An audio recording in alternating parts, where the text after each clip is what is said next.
Hello, neighbors, and welcome back to the only corner of the internet where we serve the tea piping hot and absolutely refuse to drink the Kool-Aid that Montecito is desperately trying to pour down our throats today. Because, oh my goodness, grab a seat and maybe a stiff drink because we need to talk about the absolute car crash that is the latest attempt at a rebrand by the one and only Duchess of Desperation. Now, I know you guys are excited for more, but before we delve into further discussion, if you haven't subscribed, come on guys, what are you waiting for? Hit like, subscribe, and ring that notification bell ASAP. So now usually I try to pace myself, but when I saw the reports coming out from Radar Online and the details buried in that absolutely disastrous Harper's Bazaar piece, I literally laughed out loud because you cannot write comedy this good. We are talking about a woman who is so obsessed with her own self-importance, so drunk on a title she has done absolutely nothing to earn, that we have reached peak delusion. The article's author, Caitlin Greenidge, revealed a moment that honestly needs to be studied by psychologists for years to come. Picture the scene, neighbors. The writer walks into a room, a nearly empty room, mind you, and the house manager announces, "Meghan, the Duchess of Sussex," as if the Queen herself has risen from the grave and entered the building. But here is the kicker, the punchline that writes itself. Meghan was already there. She was already in the room. Who announces themselves to a room they are already standing in? Who demands a royal introduction in a private home with practically nobody there? I will tell you who. Someone who is terrified that without that title, she is just a Z-list actress with a failed podcast and a jar of jam that nobody wants. It is the behavior of someone who knows deep down that the Duchess part is the only thing keeping the lights on and the cameras flashing. It is pretentious, it is embarrassing, and quite frankly, it is pathetic. And let's talk about this interview, shall we? This was supposed to be Meghan's moment. That was the headline, right? Meghan's moment. Well, she certainly had a moment, but it wasn't the one she wanted. She wanted us to see a powerful mogul, a humanitarian, a founder of, well, we still don't know what she's founded other than a headache for the British public, but what we actually saw was a masterclass in narcissism. She is talking about authenticity, lecturing us on being real, while simultaneously orchestrating the most staged, artificial, curated existence in celebrity history. You cannot preach about being authentic when you are announcing yourself by a British royal title in California, while trashing the very family that gave it to you. It is the height of hypocrisy. She wants the privilege without the duty, the crown without the criticism, and the glory without the grit. And the photos? Oh, neighbors, the photos were the final nail in the coffin of her credibility. We have to discuss the cosplay because it is getting to a level that is actually quite disturbing. In this shoot, she is barefoot, sitting on the floor, legs crossed, giving this soft, practiced gaze into the camera. Does that ring a bell? Of course it does. It is a direct copy-paste of Princess Diana's iconic 1991 Vogue shoot. It is not an homage, it is identity theft. She is literally studying the archives of the woman she never met, the mother-in-law whose legacy she is exploiting, and trying to wear her skin like a Halloween costume. It is creepy. There is no other word for it. Diana was the people's princess because she was genuinely vulnerable. She didn't have to stage it. When Diana looked at the camera, you saw a soul in turmoil. You saw love. You saw pain. When Meghan looks at the camera, you see a reflection of a woman checking her own angles. You see calculation. You see a woman thinking, is this the shot that breaks the internet? It is hollow. It is empty. And frankly, it is insulting to Harry, although at this point Harry is so deep in the fog he probably thinks it's a lovely tribute rather than a manipulative marketing tactic. And it's not just Diana she's ripping off. The critics are spotting the Victoria Beckham cosplay too. The stoic poses, the fashion attempts. It is like she is scrolling through Pinterest looking for classic British icon, and just trying to mimic the vibe because she has absolutely no identity of her own. This is the root of the problem, isn't it? Who is Meghan Markle? Is she the humanitarian, the actress, the royal victim, the jam saleswoman?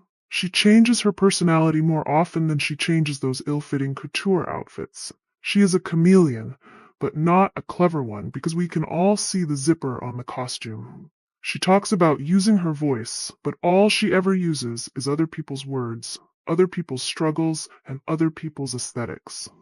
Compare this. Just take a breath and compare this to the grace, the dignity, and the quiet strength of our Princess of Wales, Catherine. While Meghan is out here paying for PR pieces and demanding to be announced as a duchess in her own kitchen, Catherine has been fighting a very real, very scary battle with cancer. And what did she do? She didn't release a trailer.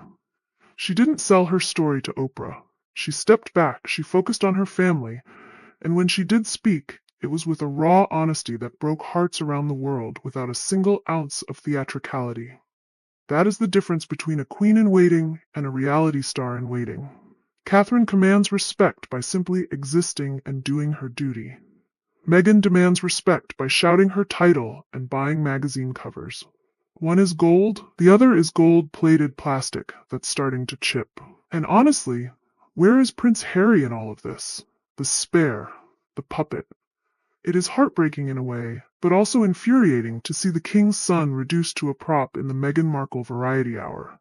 He's there in the background, probably nodding along, while his wife appropriates his mother's image to sell a lifestyle brand that still has no products. Remember when Prince Philip allegedly warned him? One steps out with actresses, one doesn't marry them. It sounds harsh, but look at where we are now.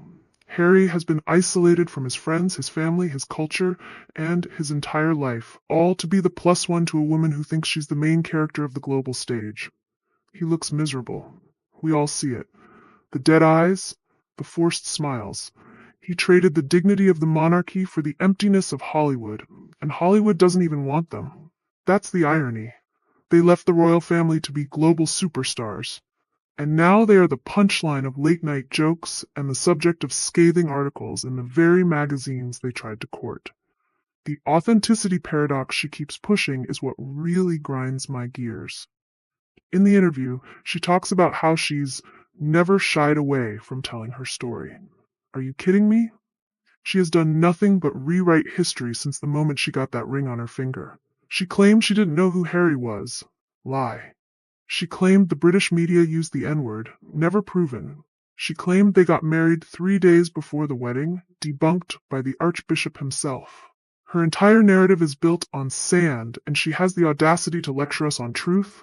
It is gaslighting on a global scale.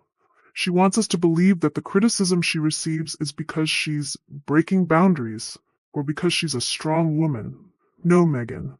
The criticism is because people don't like liars. People don't like grifters, and people certainly don't like narcissists who treat their families like disposable stepping stones on the way to fame. Let's look at the timing too. Just as Catherine is making her slow, brave return to public life, just as King Charles is battling his own health issues, here comes Meghan with a magazine cover. It is always about overshadowing. It is always about, look at me. She cannot stand for anyone else to have the spotlight for 5 seconds. It is pathological.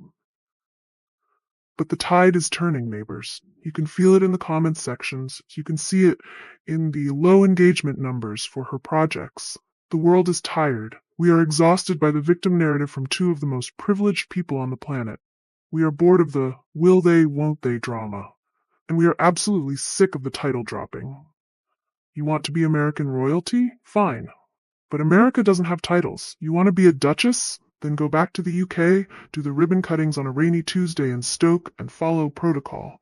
You can't have it both ways. The funniest part of the Harper's Bazaar piece was the mention of her business activities. What business? The jam? The dog biscuits? Where are they?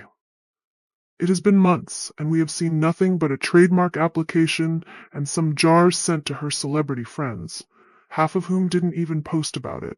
It's all smoke and mirrors. It is the emperor's new clothes.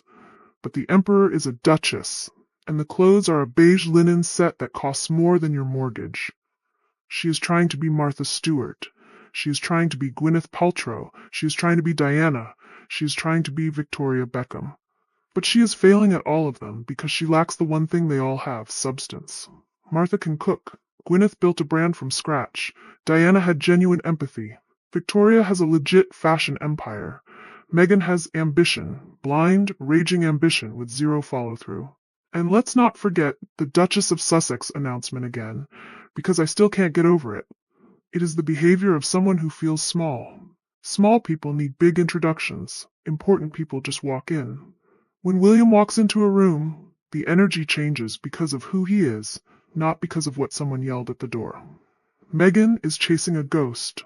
She is chasing a level of adoration she will never achieve because adoration has to be earned, not demanded.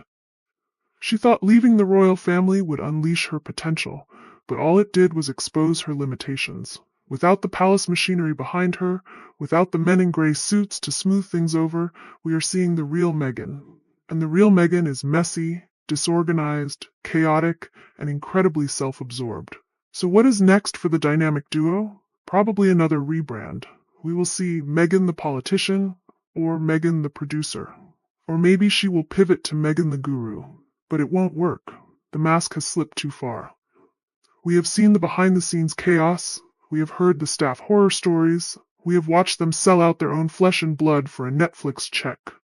You cannot recover from that kind of character exposure. The audience isn't stupid. You guys aren't stupid. We see right through the soft focus lenses and the scripted answers. In the end, this Harper's Bazaar interview didn't humanize her. It cemented her status as the ultimate Hollywood cliché. A fading star desperately clinging to relevance, using a title from a country she hates to impress people who don't care, while cosplaying a dead woman she never knew. It is tragic, really. But as long as she keeps serving up this level of absurdity, we will be right here to call it out. We stand with the working royals, the ones who show up, shut up, and serve. The ones who treat duty as a calling, not a career stepping stone. As for Meghan and her empty room announcements, she can keep talking to the walls because the rest of us stopped listening a long time ago. That is all I have got for you today, neighbors. Let me know in the comments. What did you think of the barefoot Diana cosplay? Was it spooky or just desperate? And do you announce yourself by your royal title when you walk into your own kitchen? I know I'm going to start doing it just for a laugh. Lord of the Living Room has arrived.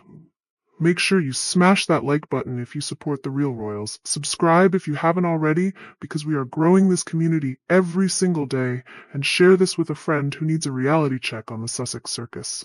Stay sharp, stay critical, and I will catch you in the next one. Ta-ta, and bye for now.